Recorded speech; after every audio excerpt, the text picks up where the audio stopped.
peu où on a l'occasion de partir en vacances. Peut-être certains partent, peut-être certaines ne partent pas, mais on a toujours cette opportunité, cette possibilité voilà, de souffler un peu, de se changer d'air. Même si ce n'est pas forcément partir en vacances, on peut changer d'air. Et moi, en fait, pour vous expliquer un peu ce que je fais, quand je ne peux pas forcément partir en vacances, mais que j'ai besoin de me changer d'air, j'aime bien courir en montagne ou courir en forêt. C'est un moment où je peux voilà, me déconnecter en fait, de tout ce qu'il y a autour de moi, du train-train quotidien, du bruit ambiant, de la foule, d'Internet aussi. Ça me permet de me déconnecter. Et c'est vrai que c'est un moment particulier parce que je suis dans ma bulle. Je peux me retrouver face à moi-même. Et en même temps, je peux aussi passer du temps avec Dieu de manière plus simple. Voilà, il n'y a plus de distraction, il n'y a plus l'opportunité de penser à gauche, à droite. On est là, face à soi, et on est face à Dieu aussi. Et ça, c'est vraiment quelque chose que j'aime faire. Et pour vous expliquer un peu, vous raconter un peu une histoire, récemment, je me suis inscrit à une course. Donc c'est une course où on commence en fait assez tôt, on part à 5 heures du matin et on passe toute la journée dans la forêt, coupé du monde, quoi. C'est vraiment quelque chose. Et alors que j'étais dans cette course, en fait, c'était un moment assez compliqué parce qu'il faisait très chaud. Vous savez, c'était il y a quelques semaines avec la canicule où il faisait 25-30 degrés, c'était pas simple. Donc il faisait très très chaud. Et la particularité de cette course, c'est qu'il y avait des montées très très très raides, des descentes aussi de temps en temps, ce qui n'est pas forcément plus simple.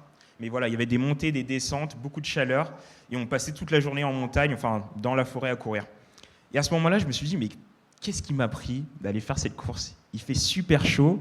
Là, j'aurais été vraiment parfaitement bien dans un transat avec un petit jus de fruits, à me reposer tranquillement. Et j'ai décidé de passer mon samedi à courir toute la journée avec la chaleur qu'il faisait. Et alors que je commençais déjà à avoir des pensées négatives, à ressasser toute la folie en fait, qui m'a conduit à prendre cette course, à faire cette course, je me suis rappelé d'un passage dans la Bible. C'est Paul qui compare la course à pied à la vie du chrétien, du croyant. On peut trouver ça dans Philippiens 3, versets 12 à 14. C'est Paul qui dit « Ce n'est pas que j'ai déjà remporté le prix ou que j'ai déjà atteint la perfection, mais je cours pour tâcher de m'en emparer, puisque de moi aussi, Jésus-Christ s'est emparé. Frères et sœurs, je n'estime pas m'en être moi-même déjà emparé, mais je fais une chose, oubliant ce qui est derrière et me portant vers ce qui est devant, je cours vers le but pour remporter le prix de l'appel céleste de Dieu en Jésus-Christ. » Et donc ce verset, comme beaucoup d'autres dans la Bible, et surtout Paul en fait qui cite ça, ça compare effectivement la course à pied à la vie chrétienne. Donc il y a 1 Corinthiens 9, donc Philippiens 3, 1 Timothée 4, 2 Timothée 4 aussi. Ces passages, ça nous rappelle à quel point en fait, les circonstances de la vie ne sont pas toujours favorables, mais que Dieu nous encourage à persévérer dans la foi. Amen. Alors aujourd'hui, j'aimerais vous parler d'un personnage. Ce personnage, c'est Étienne. Est-ce que ça parle à tout le monde déjà, le personnage d'Étienne ? Ouais. Bon, je vais vous expliquer quand même globalement un peu qui est ce personnage. Donc ce personnage, ça a été l'un des premiers chrétiens. Voilà, il vient en fait après le ministère de Jésus-Christ, après la mort et la résurrection de Jésus-Christ. Donc on a les évangiles, et tout de suite après les évangiles, on a le livre des Actes. Donc le livre des Actes, il ressasse un peu toute l'histoire des premiers chrétiens et de l'Église. Et Étienne, il vient dans ses premiers chapitres, donc au chapitre 6 et 7. C'est un personnage de la Bible qui est très pieux, qui est plein de bonne volonté et qui justement a été désigné comme responsable par les apôtres, parce que c'était quelqu'un de bien en fait, et tout le monde le voyait. Il était rempli de l'Esprit Saint, et il a aussi été malheureusement, à la fin de sa vie, le premier martyr de l'Église. Donc effectivement, c'est quelque chose qui est arrivé, il est mort de manière assez dramatique, mais même dans sa mort, il a pu manifester la gloire et l'amour de Jésus-Christ. Et j'aimerais aujourd'hui qu'on puisse se pencher sur ce personnage, qu'on puisse regarder un peu qu'est-ce qui l'a motivé à avancer, à aller aussi loin, et comment est-ce qu'on peut se saisir un peu de cette énergie qu'il a eue, de cette inspiration qu'il a eue pour avancer dans notre vie tous les jours. Donc le titre de mon message, comme on a pu le voir tout à l'heure, c'est « Porté par le vent ». On a vu la semaine dernière avec notre cher pasteur Pascal, vivre avec un objectif. On a vu 3 points la semaine dernière, c'était ne pas dévier de son objectif, 1, accepter une part de souffrance, et 3, faire confiance à Dieu. Moi, je vais un peu aller dans cette continuité-là. L'idée, c'est, on a vu le pourquoi la semaine dernière, un peu quelques petites choses de comment est-ce qu'on peut se mettre en place. Et moi, je vais vraiment amener une méthodologie, un plan d'entraînement, si on reprend un peu le vocabulaire de la course à pied, un plan d'entraînement pour qu'on puisse être prêt et avancer, entrer dans ce que Dieu veut pour nous. Donc la question qu'on se pose tous, une fois qu'on sait qu'il faut vivre avec un objectif, l'objectif d'avancer pour Dieu, c'est comment ? Comment faire pour entrer dans ce que Dieu a prévu pour nous ? Alors moi, j'ai un plan d'entraînement en 3 étapes. Donc je ne sais pas si tout le monde est sportif ici, peut-être pas, mais à la fin de ce message, vous serez tous des marathoniens. Amen. Alors peut-être pas physiquement, vous n'allez peut-être pas faire un marathon de 42 km, mais spirituellement. Et c'est le plus important. Donc le premier point, changer d'air. Je ne sais pas si on a le plan d'entraînement là. Premier point, changer d'air. Le deuxième point, respire. Et le troisième point, change de posture. Donc pour l'instant, ça ne parle peut-être pas à tout le monde, mais vous inquiétez pas. Dans quelques instants, dans quelques minutes, quelques dizaines de minutes, ça va être clair pour tout le monde. Alors, Étienne, lui, il avait un secret, qui n'en est plus un aujourd'hui, c'est le souffle. Le souffle, le Saint-Esprit. C'est à ça que je fais référence quand je parle de changer d'air. C'est être dirigé par l'Esprit et non pas par tout ce qui peut arriver au quotidien. Donc, pour comprendre, dans la vie, on peut avoir 2 types un peu d'air pour simplifier. On a un peu l'air quotidien, notre environnement quotidien à Paris. Bon, malheureusement, c'est un peu pollué. On fait face à la pollution, des fois ça sent mauvais. Enfin voilà, c'est pas un air qui est agréable à respirer au quotidien. Et puis il y a un air un peu plus rare qui est appréciable, c'est quand on se retrouve en pleine nature. Quand on se retrouve par exemple en montagne, en haute altitude, où on a un air pur, où on respire et on se sent... Ça fait du bien, quoi.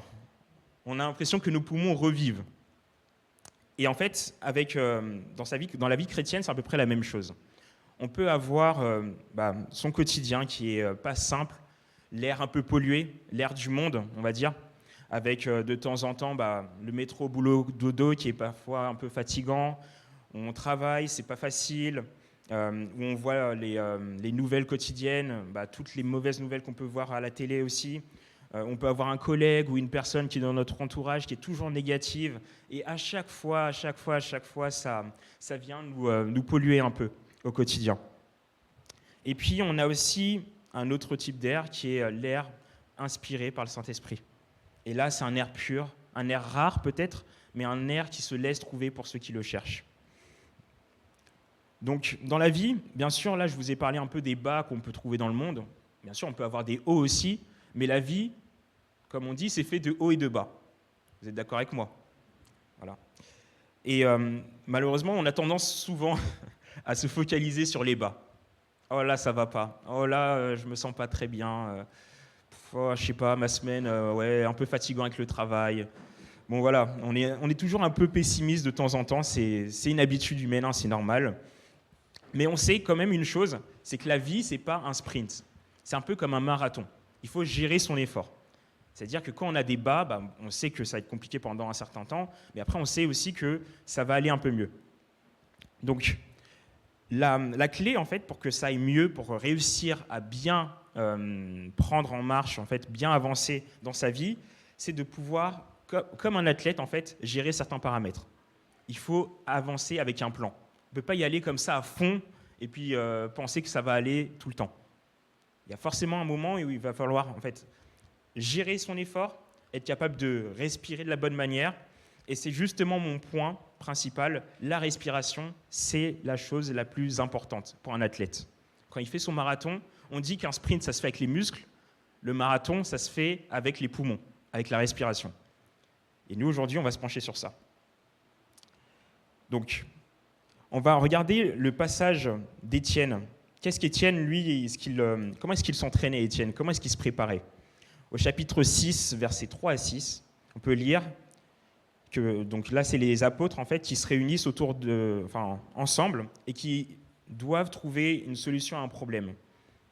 Donc ce problème, en fait, c'était simplement que il y avait des femmes qui étaient négligées à l'époque des premiers chrétiens, qui étaient négligées en fait au moment du service de table, et il fallait des personnes pour s'occuper du service de table, pour prendre soin en fait de chaque personne qui était à table.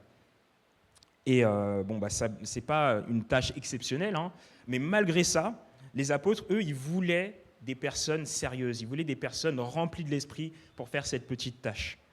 Et donc on peut lire au verset 3, à partir du verset 3, « C'est pourquoi, frères, choisissez parmi vous 7 hommes que le monde respecte, remplis d'Esprit Saint et de sagesse.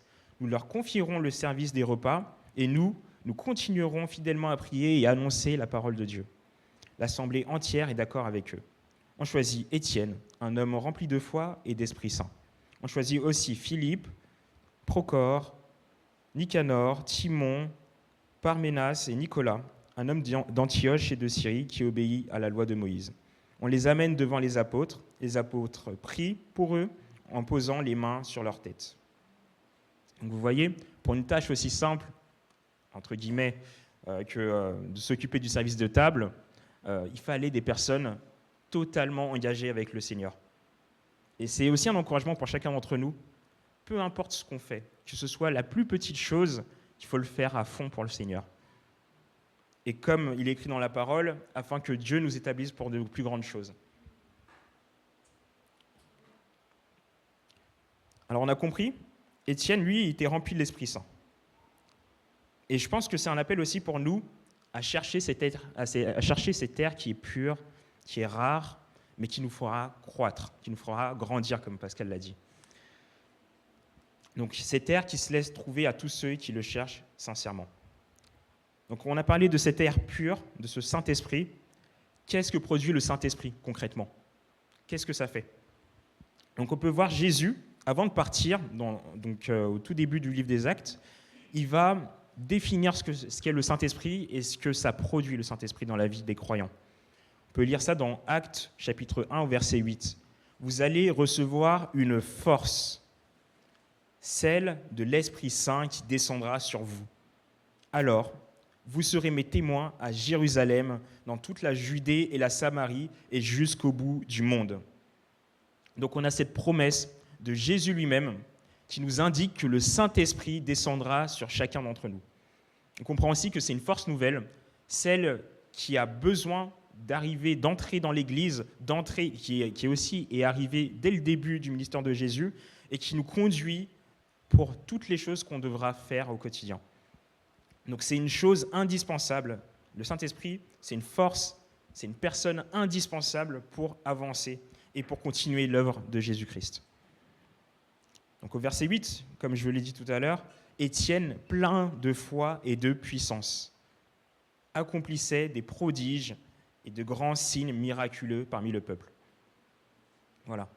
Étienne, parce qu'il était rempli de foi, parce qu'il était rempli de cette puissance de l'Esprit, il accomplissait des choses extraordinaires. Ce n'est pas par ses propres capacités. Étienne, on a vu, c'était une personne, on va dire, qui n'avait rien d'extraordinaire au premier abord. Il n'était pas apôtre, il n'avait pas vécu avec Jésus, il n'avait pas connu Jésus, en tout cas pas directement, et il s'était mis à suivre ses enseignements, mais sans avoir vraiment vécu aux côtés de Jésus. Et donc là, il se retrouve avec le Saint-Esprit et il se met à faire les mêmes choses que Jésus faisait. Donc on a pu voir ce premier point, qu'il y a 2 environnements dans lesquels on peut évoluer. Un environnement commun qui est de pollution et un air plus pur qui est rare mais qui se laisse atteindre pour ceux qui le cherchent. Donc maintenant qu'on a notre source en oxygène, on peut passer au deuxième point. Une fois qu'on sait qu'on a une source en oxygène, qu'on a un air pur, il faut encore pouvoir respirer. Mon deuxième point, respire. Et donc, quand je parle de respiration, je parle à la fois de la pratique de la parole de Dieu, la méditation de la parole de Dieu et de la prière. C'est quelque chose d'essentiel pour la vie du croyant. Si un être humain ne respire pas, je ne vous apprends rien, il meurt. Le chrétien, c'est pareil. Si le chrétien ne vit pas avec la parole de Dieu, s'il ne médite pas la parole de Dieu, s'il ne prie pas, petit à petit, ça va commencer à sentir un peu le gaz. Ah ouais, malheureusement. Donc, la respiration, on peut aussi faire une illustration entre la respiration, on peut faire un lien entre la respiration et les pensées. On n'a pas le choix. On est obligé de penser, on est obligé de respirer. Il y a cette phrase de René Descartes qui dit « Je pense, donc je suis ». Et donc ça nous dit quand même qu'on n'a pas vraiment le choix, qu'on est obligé de respirer, oui, effectivement, et on est obligé de penser. Donc, ce processus, il est naturel et il s'établit qu'on le veuille ou non. La seule option, c'est de décider ce que je respire, ce à quoi je pense. Et tout ça, ça va être conditionné, bien sûr, par mon environnement. Si j'ai un environnement favorable, je vais avoir des pensées favorables. Si malheureusement, je reste dans un environnement défavorable, un air pollué, je vais avoir des pensées qui vont être polluées. C'est logique. Et donc, on peut être dans un environnement pollué, c'est vrai, avec le travail, avec des personnes qui sont négatives autour de nous. Et je n'encourage pas forcément à tout quitter, parce que ce n'est pas forcément possible de tout quitter pour aller vivre dans les montagnes et respirer un bon air. Malheureusement, on a les obligations du quotidien, on doit bien travailler, on doit bien être confronté parfois à certaines personnes qui ne sont pas forcément positives. Mais la seule chose qu'on peut faire, c'est ouvrir la fenêtre. Ouvrir la fenêtre vers Dieu. Ça, c'est quelque chose qui nous est possible. Même si on est dans un environnement qui est parfois un peu pollué, on a la possibilité d'ouvrir la fenêtre et simplement accueillir Dieu dans nos vies, dans notre quotidien, dans parfois les difficultés de la vie, mais avoir cet air frais qui vient et qui nous renouvelle, qui nous restaure. Paul, il nous encourage dans sa lettre aux Thessaloniciens, à prier sans cesse. La prière, elle est requise, parce qu'elle nous permet d'inviter le Seigneur dans nos vies, d'exercer notre foi. Étienne, lui, il avait aussi compris ça. Comment ? Il savait que la parole de Dieu était la lampe à ses pieds, la lumière sur son sentier. Il connaissait la parole de Dieu, il la méditait, et c'est ce qui définissait son comportement lorsqu'il faisait face à une opposition vive. Donc on peut avoir en fait dans la vie deux types de pensées. Les pensées négatives, je suis fatigué, j'en ai marre, j'arrive pas, je peux pas faire, je suis nul, je suis pas fait pour ça. Je suis pas fait pour ça, c'est un très grand piège. On a tendance parfois à le dire trop souvent. C'est pas fait pour moi ça, c'est pas fait pour moi d'être debout là en train de vous annoncer cette nouvelle, ce message. Et puis on a des pensées positives. L'Éternel est mon berger, je ne manquerai de rien. Psaume 23, 1. Et moi, je suis avec vous tous les jours jusqu'à la fin du monde. Matthieu 28, 20. Je peux tout par celui qui me fortifie, Christ. Non, non, j'ai l'impression que tu l'avais. Philippiens 4, 13. Amen. Donc, j'aimerais faire venir quelqu'un sur scène. Là. Est-ce qu'il y a quelqu'un qui est un peu sportif ? Evan ? Un petit sportif, là. J'ai envie de faire une petite expérience avec vous. Est-ce qu'on peut applaudir Evan ?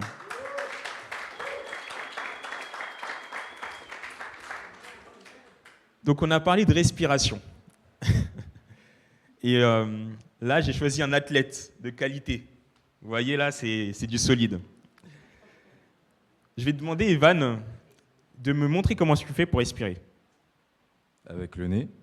Vas-y, est-ce que tu peux me montrer ?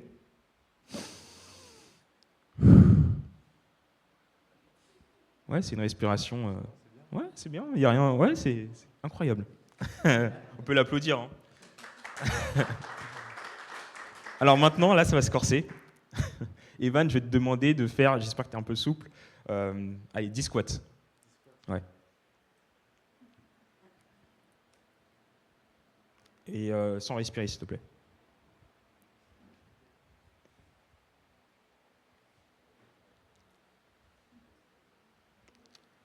Non, c'est pas assez. Vas-y, continue encore un peu. Sans respirer, hein, bien sûr. Il est solide, donc il faut quand même le travailler.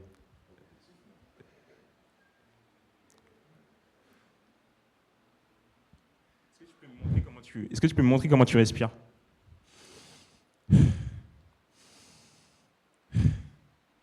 Ta respiration a changé, c'est bizarre. Pourquoi est-ce qu'elle a changé ta respiration ? Explique-moi. Je suis essoufflé. Ah, t'es essoufflé. Et ça te fait du bien de respirer là ? Ouais. Bon, merci Evan. On peut l'applaudir. Bon, ce que je vous ai montré, il n'y avait rien d'exceptionnel, hein, c'est juste quelqu'un qui respire. Mais j'ai l'impression que parfois, spirituellement, on ne comprend pas en fait, que ça se fait de la même manière. C'est-à-dire que dans le quotidien, on va avoir une respiration spirituelle. J'ai parlé de la prière, de la parole de Dieu. Et on va souvent faire tout le temps la même chose. Je vais lire mon chapitre quotidien. Tiens, je fais ma prière le matin, je vais faire ma prière le soir. Sans prendre en compte le fait que parfois, on fait face à des difficultés, que parfois, on fait face à du découragement, que parfois, on est en forme et parfois, on ne l'est pas. Et que comme un athlète, on doit adapter notre respiration à nos circonstances. Ce que je veux dire par là, c'est que la parole de Dieu, c'est une parole vivante. Et cette parole vivante, elle se propose justement pour nous encourager, pour nous soutenir, pour nous enseigner dans toutes les circonstances de nos vies. Que ce soit lorsqu'on souffre, on peut lire la parole de Dieu, on peut lire le livre de Job. Que ce soit lorsqu'on se pose des questions sur la vie, on a le livre des Proverbes, on a le livre des Ecclésiastes aussi. On a toutes sortes de choses qui sont faites pour nous accompagner dans notre vie de tous les jours. Et je pense que parfois, en tant que chrétien, on devrait se rappeler qu'on doit adapter notre respiration aux circonstances de nos vies. Donc, comment est-ce qu'on fait pour aussi mieux respirer ? Parce que je vous ai parlé du fait d'adapter sa respiration, mais c'est vrai qu'il y en a certains qui respirent plus facilement que d'autres. Il n'y a pas de secret, hein. Pour s'entraîner à respirer, il faut s'entraîner, s'exercer à différentes intensités. Il faut savoir respirer correctement dans les difficultés. Il faut savoir respirer correctement quand ça va bien aussi. Parce que parfois, quand ça va trop bien, on a tendance aussi à oublier de prier. Parce que voilà, tout va bien, donc pourquoi prier ? Mais on peut prier pour remercier Dieu pour ce qu'il nous donne aussi. Donc, dans toutes les circonstances de nos vies, la Bible a une réponse à nos interrogations. Les hauts et les bas de chacun, c'est une occasion pour découvrir une chose sur Dieu, pour savoir ce qu'il a préparé d'avance pour nous. Et donc, Dieu, il nous invite à avancer avec lui au quotidien. Il nous invite à découvrir des choses sur ce qu'il a prévu pour chacun d'entre nous. Et là, quand je dis chacun d'entre nous, ce n'est pas juste les pasteurs, ce n'est pas juste les responsables. Chacun d'entre nous, on est appelé par Dieu à faire des choses qu'il a préparées d'avance afin que nous les pratiquions. Pour vous illustrer ça, je vous parlais en introduction de ma course à pied. Donc, je suis parti à 5h du matin, on est parti très tôt pour courir, c'était toute la journée. Et en fait, c'est une course qui dure assez longtemps. Et dans cette course, on a des montées, on a des descentes, on est fatigué à certains moments. Moi, ça faisait plusieurs heures que je courais. Et à un moment, je me retrouve dans une montée, j'avance. Et j'ai tendance, en fait, quand j'avance dans les montées, à me retourner pour voir un peu comment est-ce que... Enfin, tout le chemin que j'ai déjà parcouru. Et là, je me retourne et je vois 50 mètres plus bas une vieille dame qui était en train de courir. Et je me dis, ah la pauvre, moi je suis jeune, je suis entraîné, je suis fort quand même. Et cette pauvre dame, elle doit avoir la soixantaine. Ok, elle fait cette course-là, mais peut-être qu'elle a visé trop loin pour elle, trop... Voilà quoi. Je me dis, la pauvre, oh là là. Et puis je continue ma route, là, je continue à avancer dans les montées. Et puis, au bout d'un moment, je me dis, tiens, c'est bizarre, j'entends des bruits de pas là qui se rapprochent. Ouais, vous voyez le truc venir. Hein. Et là, je me retourne et je la vois juste derrière moi. Je me dis, ok, je la laisse passer, quoi. Vas-y, allez-y, madame, merci. Elle avance. Je me dis, tiens, je vais la suivre. J'essaye de la suivre et en fait, j'y arrive pas. Elle va trop vite. Elle est trop forte. Et là, ça m'a fait un vrai coup au moral. Je me suis dit, oula, mais qu'est-ce qui se passe ? J'y arrive plus. et j'aimerais qu'on puisse peut-être afficher la slide où je présente cette dame-là. Bon, c'est pas exactement elle, mais elle ressemblait à cette personne. Donc Micheline, 67 ans, qui n'a pas beaucoup de muscles. Qu'est-ce que j'ai mis ? Mais un mental d'acier. Ouais, voilà. Et elle m'a montré par sa montée que en fait, c'était pas forcément aux capacités initiales. C'est pas forcément par rapport à ce qu'on voyait en première instance qu'elle allait performer. Moi, jamais j'aurais dit que cette dame-là, elle allait me dépasser. Et elle m'a dépassé pourtant, et sans difficulté. Elle ne m'a même pas regardé. Quand elle m'a dépassé, elle, ce qu'elle visait, c'était le haut. Moi, j'étais juste quelqu'un sur sa route, quoi. Et donc, comme cette dame, moi je suis sûr que cette dame, en fait, mentalement, elle était préparée. Elle a été préparée, elle savait où aller, elle savait quel était son objectif. Et je pense que Étienne aussi, lui, dans ses pensées, il n'y avait rien qui pouvait le déstabiliser. Il ne se disait pas, bon, bah là, je vais faire face à des difficultés, je vais faire face à une opposition. Bah, en fait, je ne suis pas apôtre. Donc, ça va être compliqué pour moi. Ah, bah, je ne suis pas Jésus. Donc, je ne peux peut-être pas me comporter de telle manière, comme Jésus, lui, il s'est comporté. Ah, bah, je ne suis pas un tel, donc je ne peux pas faire ça. Lui, Étienne, tout simplement, il avait ses pensées sur les Écritures. Et à chaque fois qu'il était confronté à quelque chose, tout simplement, il se laissait travailler par le Saint-Esprit, il s'est laissé travailler par ce que la parole de Dieu pouvait lui enseigner. Donc je vais avancer dans l'histoire d'Étienne. Donc au chapitre 7, au verset 52 et 53, on peut voir qu'Étienne il fait face au conseil juif. Donc le conseil juif, le Sanhédrin, c'était la plus haute instance religieuse à l'époque, à Jérusalem, et c'était des personnes qui effectivement étaient vraiment enseignées dans la parole, qui maîtrisaient la parole sur le bout des doigts. Et Étienne, lui, il est arrêté parce qu'il diffusait la parole de Dieu, il diffusait en fait le fait que Jésus-Christ était Dieu, et ça ne plaisait pas du tout aux religieux de l'époque. Et donc il se retrouve arrêté et confronté à ces personnes-là. Et comme je l'ai dit tout à l'heure, il aurait pu se dire, je ne suis pas apôtre, je ne suis pas un prêtre, je ne suis pas un théologien avec un bac plus 10 en la parole de Dieu, donc je ne parle pas. Et il ne s'est pas dit ça. Il s'est dit, je vais parler, je vais témoigner jusqu'au bout. Et on peut voir qu'alors qu'il était confronté au conseil juif, eux qui connaissaient la loi, il va témoigner de Jésus-Christ. Il va dire quelque chose d'assez dur aux Juifs. Il va dire, les ancêtres, ont fait souffrir tous les prophètes. Ils ont même tué tous ceux qui annonçaient la venue de Jésus. Et maintenant, vous avez livré le juste et vous l'avez tué. Vous avez reçu la loi de Dieu par l'intermédiaire des anges, mais vous n'avez pas obéi à la loi. Donc ça, c'était... là, en annonçant ça au conseil juif, là, il vient de se mettre vraiment dans le pétrin. Mais s'il a pu parler avec cette autorité, c'est parce qu'il était rempli du Saint-Esprit. Et tout comme Moïse a été, à certains moments, en fait, Moïse a douté pendant un certain temps, il savait pas, enfin, il se demandait comment est-ce qu'il allait faire pour annoncer la parole. En fait, c'est le Saint-Esprit qui, en Étienne, lui permettait de parler de cette manière-là. Donc dans Exode 4, par exemple, on peut voir que le Saint-Esprit a cette fonction-là, ça a cette fonction de parler à notre place, de nous inspirer la parole de Dieu pour avancer et pour annoncer avec autorité la parole. L'Éternel dit « Qui a donné une bouche à l'homme? Qui rend muet ou sourd, capable de voir ou aveugle? N'est-ce pas moi l'Éternel? Maintenant, vas-y, je serai moi-même avec ta bouche et je t'enseignerai ce que tu devras dire. » Cet encouragement-là, il est pour nous. Le fait de changer d'air et de pouvoir respirer la parole de Dieu, d'être enseigné par la parole de Dieu, afin que lorsqu'on sera confronté à des difficultés, que ce ne soit pas par nos propres forces, par nos propres connaissances que nous parlons, mais simplement par la parole de Dieu, par son Esprit Saint. J'aimerais vraiment nous encourager à avancer, non pas en regardant à nos propres capacités, mais en ayant foi en ce que Dieu peut faire en nous. Une fois que... Donc là, on n'est vraiment pas très loin d'être un athlète, là. On a déjà changé d'air, donc on a un air pur, on a une atmosphère qui est favorable.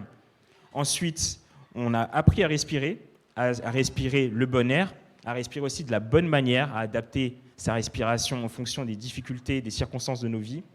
Et le troisième point, ce n'est pas forcément le plus évident, c'est changer de posture. Pourquoi est-ce qu'on change de posture? Pourquoi est-ce que ça peut être important? Monsieur le kiné, pourquoi changer de posture? Pourquoi est-ce que ça peut être important pour la respiration? Déjà, changer de posture, c'est bien. Personne n'a envie de rester sur une chaise toute la journée, que je sache, ici, devant. Personne ne veut. Et pour la respiration, changer de posture, ça peut être une bonne chose, parce que nous avons des muscles. Est-ce que tu peux venir là? Allez. Le super kiné là qui va nous faire un cours sur la respiration. Alors, est-ce que tu peux expliquer peut-être simplement en une phrase pourquoi est-ce que la posture est importante pour la respiration? Une phrase, ça va être compliqué, j'ai déjà dépassé une phrase. Mais la posture est importante on l'a vu, adapter la respiration à l'effort, c'est important. Normalement, lorsqu'on respire, on utilise un muscle principal qui s'appelle le diaphragme et on respire normalement, il n'y a pas de souci, comme Evan lorsqu'il a respiré normalement. Mais lorsqu'on fait un effort super important, lorsqu'on va courir, je ne sais pas, par exemple un marathon, vous pouvez voir les gens à la fin qui sont totalement essoufflés, ils se mettent comme ça. Et ça s'explique. Pourquoi ? Parce que nous disposons d'autres muscles qui peuvent faire relais au diaphragme, enfin relais, qui peuvent s'ajouter au diaphragme. Muscle de la respiration principale. Et ensuite, on va voir ici que ça se contracte. Ça se contracte au niveau du cou, ça se contracte un peu partout. Parce qu'on a des inspirateurs accessoires qui peuvent booster notre respiration. Donc je pense qu'adapter sa posture, ça découle en fait tout simplement de la suite du truc. Je ne sais pas si ça a aidé, mais voilà. Merci Clément.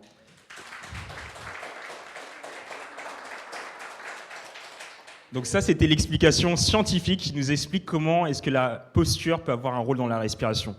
Moi, je vais vous proposer quelque chose de très très simple pour comprendre, si vous n'avez pas compris l'explication de Clément. Alors là, vous êtes assis. Je vais vous demander à chacun d'entre vous de vous redresser. Vous n'avez pas forcément besoin de vous lever. Redressez-vous tous, voilà. On va inspirer et expirer. Vous voyez ? En fait, c'est simple. Comme ça, là, on respire mieux. Si je vous avais demandé de faire la même chose en étant tout recroquevillé, vous auriez eu plus de mal. La posture est essentielle pour la respiration. Les études scientifiques parlent d'une perte de 30% en oxygène dans la capacité de respirer lorsqu'on est recroquevillé ou mal positionné. Et en tant qu'athlète spirituel en tout cas, quand on fait face à une montée, on a des besoins en oxygène qui sont supérieurs. On a besoin de respirer de manière optimale. Et en fait, ce qu'on va avoir tendance à faire en montée, c'est, vous voyez, à se courber un peu, à chercher notre respiration, mais avoir du mal à la retrouver, à regarder ses pieds. Et en fait, le secret, pour bien respirer dans ces conditions-là et avancer de la bonne manière, c'est de se redresser. Spirituellement, qu'est-ce que ça veut dire, tout ça ?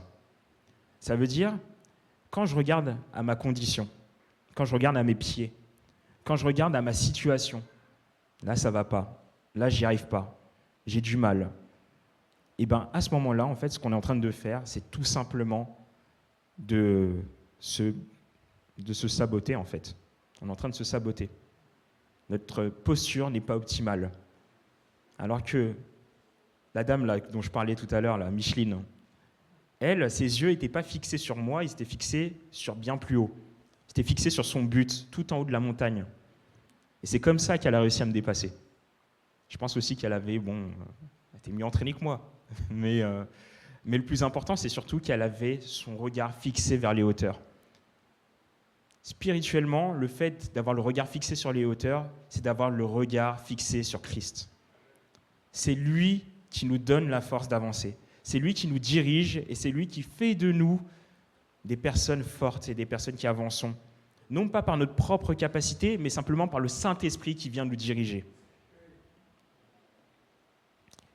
Donc, Étienne, j'en ai parlé. J'ai parlé du fait qu'il était confronté au conseil juif, qui venait de leur dire, en gros, vous avez désobéi tout comme vos ancêtres. Donc, il est dans de beaux draps. Et on peut voir qu'en fait, alors que lui était sur le point en fait, d'être condamné, parce que en fait, ce qui va suivre, c'est que les personnes, ça ne va pas du tout leur plaire, ce que Étienne va leur dire. Et ils vont décider de condamner Étienne à la peine de mort, à la lapidation. Étienne, lui, quand il entend ça, en fait, il n'en prend pas, il ne réagit même pas en fait, à cette condamnation. Il va avoir les yeux fixés sur Dieu. Et c'est ça qui va changer en fait, toute sa posture. En ayant les yeux fixés sur Jésus, on peut lire au verset 54 du chapitre 7, en ayant les yeux fixés sur Jésus, excusez-moi, tac. Donc, alors que en fait, les Juifs étaient sur le point de le lapider, lui, il fixa les yeux, les regards vers le ciel et vit la gloire de Dieu. Et il dit, « Je vois le ciel ouvert et le Fils de l'homme debout à la droite de Dieu. » Et donc eux, Les religieux, ils poussèrent de grands cris en se bouchant les oreilles, se précipitèrent tous ensemble sur lui, le traînèrent à l'extérieur de la ville et se mirent à le lapider. Les témoins avaient déposé leurs vêtements aux pieds d'un jeune homme appelé Saül. Ils jetaient des pierres à Étienne qui priait et disait « Seigneur Jésus, accueille mon esprit ». Puis il se mit à genoux et s'écria d'une voix forte « Seigneur, ne les charge pas de ce péché ». Après cela, il s'endormit. En fait, la démarche d'Étienne, la position d'Étienne, alors qu'il est vraiment dans la difficulté la plus extrême, c'est de regarder à Christ. Il voit la gloire de Dieu, il voit le ciel qui s'ouvre, il voit Jésus assis à la droite de Dieu, et tout simplement, en fait, il est focalisé sur ça. Et en fait, ça, c'est un véritable enseignement.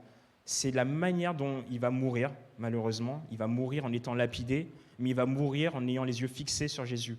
Non pas en subissant ce qu'il est en train de vivre, mais en rendant gloire à Dieu, même dans ce moment difficile. J'aimerais qu'on puisse tous être comme Étienne, qu'on puisse tous avoir les yeux focalisés sur Jésus au quotidien. Ce trait de caractère qu'il a manifesté, en fait, c'est une raison pour laquelle il est encore reconnu aujourd'hui.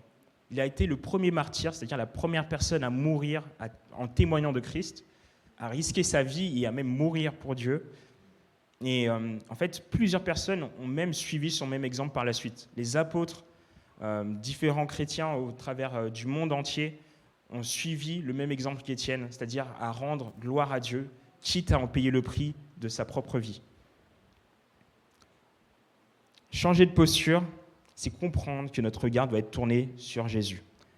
Donc, comme un coureur en montagne ajuste sa posture pour mieux avancer, nous aussi, on doit aligner notre vie à celle de Christ. J'aimerais vous laisser avec un dernier témoignage. Donc, c'est Mariano qui rapporte ça dans son livre.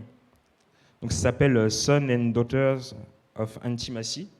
Donc, pour les non-anglophones, fils et filles de l'intimité. Et ça présente en fait plusieurs témoignages. C'est en fait la réflexion de Mariano sur l'intimité qu'on peut avoir avec Dieu. Et il y a vraiment une histoire qui m'a marqué en fait dans ce livre. C'est l'histoire de Cécilia. Donc, Cécilia, elle a 15 ans. Et un jour, en fait, elle décide, elle a à cœur d'amener des Bibles en Iran. L'Iran, c'est un pays où il y a beaucoup de chrétiens persécutés, où il y a de la persécution en fait envers les chrétiens, et où rien que le fait de se procurer une Bible est très difficile. Alors le fait d'amener des Bibles en Iran, c'est quelque chose qui peut coûter beaucoup de choses. On peut finir en prison, voire torturé, rien que pour cet acte-là. Et cette fille, à 15 ans, elle dit à ses parents, bah voilà, moi j'ai eu à cœur d'amener des Bibles en Iran. Et là, ses parents, ils sont au courant de la situation en Iran, ils se disent, bah ça va être difficile, hein, parce que c'est assez compliqué là-bas d'amener des Bibles, ça peut être risqué. Choisis un autre pays, décide d'une autre destination et on n'aura pas de problème avec ça. Mais elle, Cécilia, elle est focalisée sur le fait qu'elle veut apporter des Bibles en Iran. Et donc ses parents, ils vont trouver plusieurs solutions pour essayer de la dissuader. Ils vont lui donner, ils vont lui montrer un peu la situation là-bas. Ils vont lui expliquer, ben voilà, t'es toute petite, t'es encore jeune, tu peux pas aller en Iran comme ça, c'est pas possible. Et malgré tout ce qu'ils vont lui dire, elle ne va pas changer d'avis. Elle va être focalisée sur le but. Elle va dire, moi, je veux aller en Iran pour distribuer des Bibles. Et donc, au bout d'un moment, ses parents, ils arrêtent de lutter. Ils lui disent, bon, bah écoute, si tu veux aller distribuer des Bibles en Iran, on ira en Iran pour distribuer des Bibles. Et donc, ils décident de prendre l'avion. Et alors qu'ils sont dans l'aéroport et qu'ils sont sur le point d'entrer en Iran, elle reçoit en fait cette pensée du Saint-Esprit qui lui dit « Ne passe pas par la portique habituelle, mais passe par la portique des ambassadeurs. » Et donc, elle se dirige vers la portique des ambassadeurs. Tout le monde la laisse passer. C'est le Saint-Esprit qui lui a dit « Voilà, vas-y. » Elle a sa valise remplie de Bibles. Donc là, vraiment, elle se fait contrôler, c'est finito pour elle. Et personne ne contrôle sa valise, et elle passe comme ça. Donc, elle arrive en Iran, et par la suite, en fait, elle distribue des Bibles à plusieurs personnes qui vont être touchées par le message de l'Évangile, par le message de Christ. Et en fait, elle a été une source de bénédiction pour plusieurs personnes, plusieurs centaines de personnes. Et ce qu'elle a vécu, ça a été extraordinaire, ça a été un moment où elle a été inspirée par Dieu, où elle a en fait simplement décidé de suivre ce que le Saint-Esprit lui demandait de faire, quitte à risquer des choses, mais simplement parce qu'elle ne regardait pas à sa condition, elle ne regardait pas aux difficultés qui étaient devant elle, à la montagne qui était devant elle, mais elle avait les yeux fixés sur son but. Amen. Et en revenant en fait auprès des siens, elle a pu témoigner en fait de tout ce qu'elle a vécu, de toutes les merveilleuses choses qui se sont passées lorsqu'elle a distribué des Bibles. Et elle a été une témoin en fait de Christ, en fait, de ce que Dieu avait prévu pour elle. Donc j'aimerais aussi, tout comme Étienne, ou tout comme cette fille Cécilia, qui ne se sont pas posé la question de savoir s'ils étaient capables de faire ou même d'imaginer ce qu'ils pouvaient risquer, ce qu'ils faisaient, enfin, ils n'ont même pas pensé à ce qui pouvait leur arriver. Ils ont simplement décidé d'avancer. Nous aussi, nous est possible d'avancer avec force vers le but que Dieu a prévu pour nous. J'aimerais qu'on puisse être comme eux, des témoins pleins d'assurance pour avancer et pour annoncer le message de Christ. Des athlètes fixés sur Jésus-Christ. J'aimerais reprendre ce passage de Paul qui nous rappelle un peu quel est le mindset, quel est l'état d'esprit dans lequel il faut être pour atteindre le but qui est fixé en Jésus-Christ. Il nous dit dans Philippiens 3, versets 12 à 14, je l'ai déjà dit au tout début, ce n'est pas que j'ai remporté le prix ou que j'ai déjà atteint la perfection, mais je cours pour tâcher de m'en emparer, puisque de moi aussi Jésus-Christ s'est emparé. Frères et sœurs, je n'estime pas m'être moi-même emparé, il parle de la perfection, mais je fais une chose, oubliant ce qui est derrière, je ne regarde pas ce qui est derrière moi, en me portant vers seulement ce qui est devant, je cours vers le but pour remporter le prix de l'appel céleste de Dieu en Jésus-Christ. Donc j'aimerais vraiment que, pour chacun d'entre nous, cette réalité soit visible, qu'elle soit vécue en chacun d'entre nous, que ce ne soit pas juste un témoignage parlé, mais que ce soit aussi vécu dans nos vies. Et avant que je puisse prier, j'aimerais vraiment qu'on puisse fermer les yeux, qu'on puisse respirer un petit coup,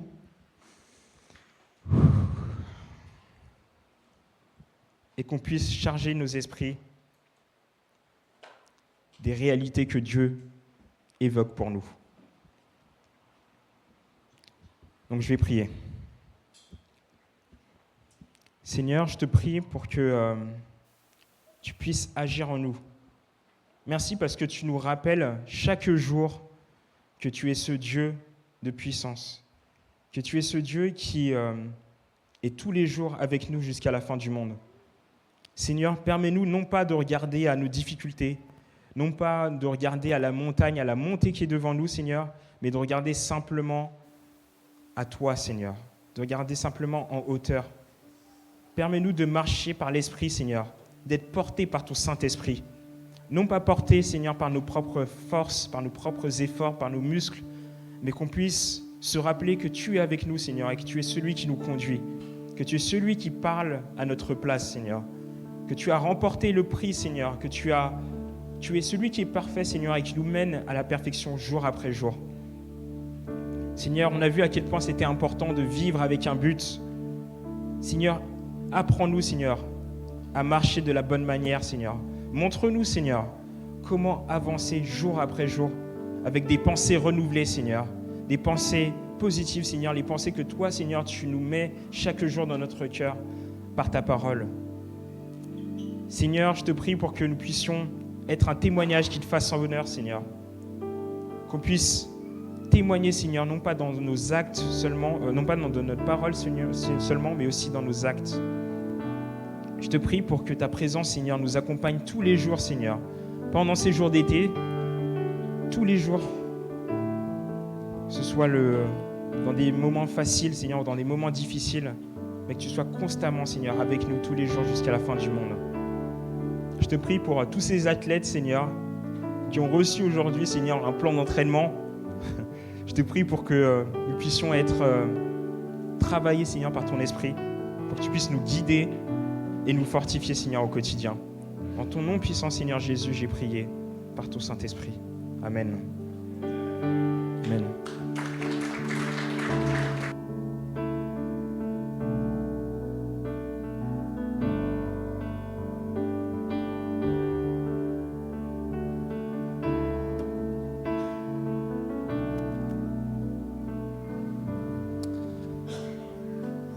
j'aimerais qu'on puisse vraiment répondre à cette parole ce matin encore. Et je sens dans mon cœur, peut-être certains d'entre nous, on a besoin de se régénérer, de pouvoir être dans ces conseils qu'on a reçus ce matin. Et peut-être il y a quelque chose qui a besoin de changer. Et juste, j'aimerais vous donner l'opportunité de répondre. Quand Dieu nous parle, en fait, c'est toujours une opportunité pour nous de saisir et de répondre. Et à chaque fois qu'on répond à ce que Dieu veut nous dire, c'est quelque chose de puissant qui se passe parce que on valide quelque part, entre guillemets, dans notre cœur ce qu'on désire faire. Et c'est le Saint-Esprit qui nous donne la force de pouvoir y arriver. C'est pas seulement nous, mais nous, on a le choix de dire, Seigneur, oui, je veux. J'aimerais vous dire, est-ce qu'il y a des personnes, vous sentez que vous avez besoin de pouvoir changer, peut-être changer d'air, simplement parce qu'en ce moment, vous sentez que votre environnement est beaucoup pollué, que le Saint-Esprit peut vous aider pour ça. D'autres, vous avez besoin de retrouver une respiration spirituelle qui vous aide à avancer. Peut-être en ce moment, c'est dur. Il y a des phases, des moments dans la vie où peut-être on délaisse un peu la parole de Dieu. On prend moins de temps avec le Seigneur parce qu'on est occupé à plein de choses. Et peut-être c'est le moment de revenir à quelque chose de vraiment consacré.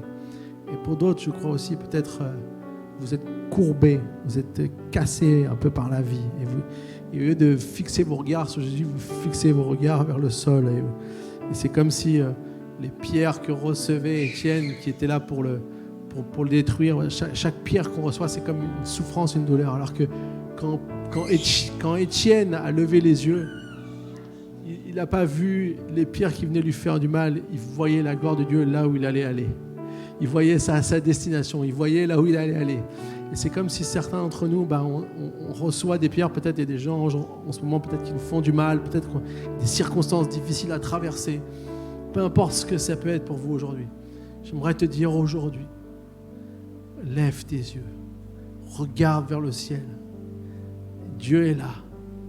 Son ciel est ouvert. Tout est prêt. Tout était prêt pour accueillir Étienne. Et même Dieu aurait pu le ressusciter encore et pour donner d'autres années ou pas. Mais peu importe, à la fin des fins, on se retrouve auprès de lui. Et peut-être aujourd'hui, on a besoin de se redresser spirituellement. On a besoin d'arrêter d'être constamment aller regarder les choses vers le bas. Alors si c'est toi ce matin, lève ta main à ta place. J'aimerais prier pour toi. Si c'est toi ce matin, tu veux répondre au Seigneur, lève ta main à ta place. J'ai vu. Est-ce qu'il y a encore d'autres? J'ai vu. Est-ce qu'il y a encore d'autres ce matin? Alléluia, Saint-Esprit. Seigneur Jésus, je te prie maintenant. Est-ce qu'on peut tous se lever, s'il vous plaît? Est-ce qu'on peut tous se lever à notre place? J'aimerais vraiment faire cette prière, je crois comme une prière d'activation de la part du Saint-Esprit. Reçois ce matin ce que le Saint-Esprit veut faire avec toi. Reçois ce matin ce vent. Vous savez, le Saint-Esprit, c'est le vent. On est porté par le vent, comme disait ce message. Et c'est ce souffle qui vient de Dieu. C'est ce souffle qui amène la vie. Et ce matin, je prie que ce souffle qui amène la vie souffle en toi afin que la vie de Dieu puisse venir, puisse grandir. Seigneur, merci parce que ce matin, tu nous as parlé. Et merci parce que beaucoup ont répondu ce matin à ton message, à ta parole.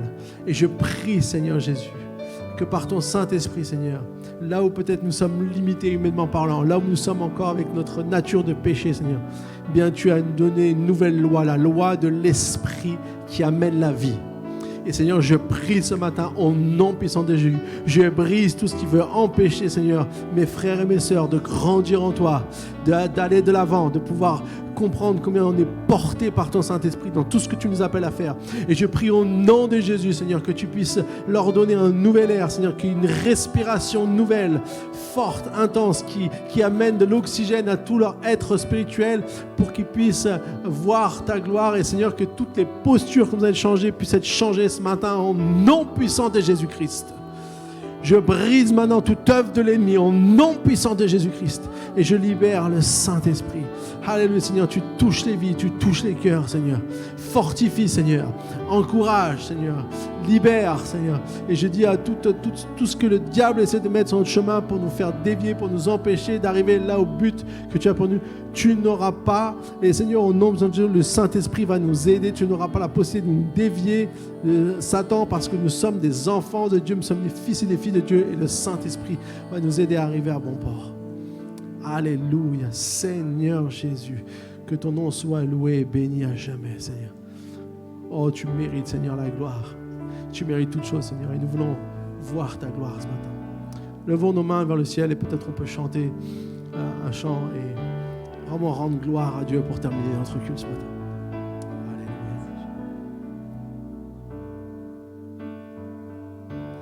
Alléluia. Et assis sur ton trône, tu restes au contrôle. Tu peux faire toutes choses nouvelles. Et tes plans sont parfaits. Fais ta volonté sur la terre comme au ciel. Chante à nouveau ces paroles. Assis sur ton trône. Et assis sur ton trône, tu restes au contrôle. Tu peux faire toutes choses nouvelles. Oh. Et tes plans sont parfaits. Fais ta volonté sur la terre comme au ciel. Tu es celui qui nous ramène à la vie. Tu es celui qui brise l'emprise de la nuit. Nul n'est trop perdu pour toi. Tu ne nous délaisses pas. Jésus-Christ, tu es Dieu présent parmi nous. Tu es qui nous ramène à la vie. Tu es celui qui brise l'emprise de la nuit. Nul n'est trop perdu pour toi. Tu ne nous délaisses pas. Jésus-Christ, tu es Dieu présent parmi nous. Et déclarons ces paroles. Oui, tu peux bénir encore aujourd'hui. Tu peux agir, rebâtir nos ruines. Tu peux guérir encore ce pays, nous le croyons, nous le croyons. Oui, tu peux bénir, tu peux bénir encore aujourd'hui. Tu peux agir, rebâtir nos ruines. Tu peux guérir encore ce pays, nous le croyons, nous le croyons, nous le croyons, nous le croyons, nous le croyons, nous le croyons, nous le croyons. Tu es celui qui nous ramène à la vie. Tu es celui qui brise l'emprise de la nuit. Nul n'est trop perdu pour toi. Tu ne nous délaisses pas. Jésus-Christ, tu es Dieu présent parmi nous. Jésus, Jésus-Christ, tu es Dieu présent parmi nous. Jésus-Christ, tu es Dieu présent parmi nous.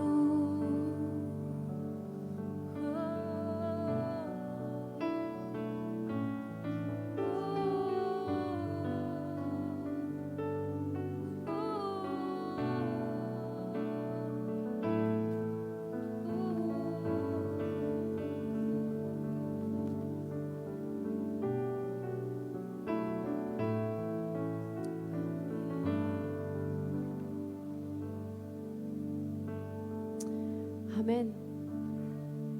Est-ce qu'on peut remercier notre Dieu pour cette matinée, ce temps ensemble dans sa présence? Alors oui, Seigneur, nous croyons que tu peux faire au-delà. Nous croyons, Seigneur, nous voulons être une église qui croit en tes promesses, qui croit en tes paroles. Alléluia. Soyons bénis. Amen. On va pas seulement chanter, on va croire que Dieu bénit encore aujourd'hui, que Dieu est avec nous, qui fait plein de choses. Je vous souhaite un bon dimanche. Soyez bénis. Puis on se retrouve dimanche prochain à 10h pour une matinée un peu rock'n'roll.